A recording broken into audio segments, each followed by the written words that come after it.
পেঁয়াজ ও কাঁচা লঙ্কা ভালো করে ভেজে নিয়ে যখন পেঁয়াজটা বাদামি হয়ে আসবে দিয়ে দেব 1 চামচ আদা রসুনের পেস্ট।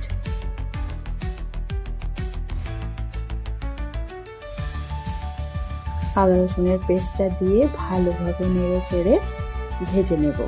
তারপর দিয়ে দেব কিছুটা টমেটো কুচি। টমেটোটা দেওয়ার পর অবশ্যই নুন দিতে ভুলো না, যাতে টমেটোটা ভালো করে সিদ্ধ হয়। নুন দিয়ে টমেটোটা হালকা নেড়ে চেড়ে ঢাকনা চাপা দিয়ে রেখে টমেটোটা সিদ্ধ করে নেব।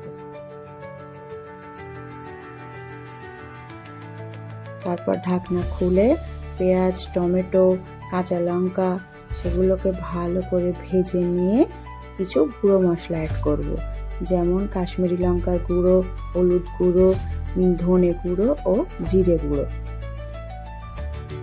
গুঁড়ো মশলা অ্যাড করার পরে একসঙ্গে ভালোভাবে ভেজে নিয়ে আগে থেকে ভেজে রাখা আলু আর সয়াবিন গুলো অ্যাড করব।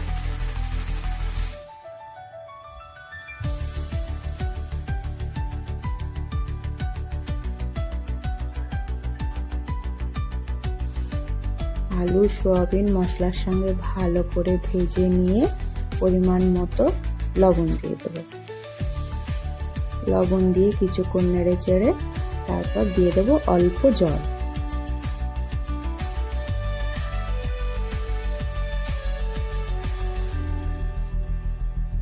জলটা দিয়ে ভালো করে কষিয়ে যখন জলটা শুকিয়ে আসবে তারপরে আমরা পরিমাণ মতো জল আবার দিয়ে দেব।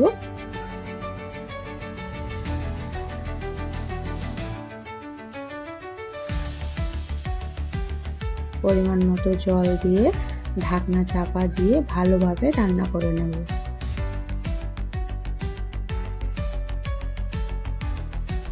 ঢাকনা খুলে আলু গলে গেলে আমাদের সয়াবিন আলু কষা একদম রেডি।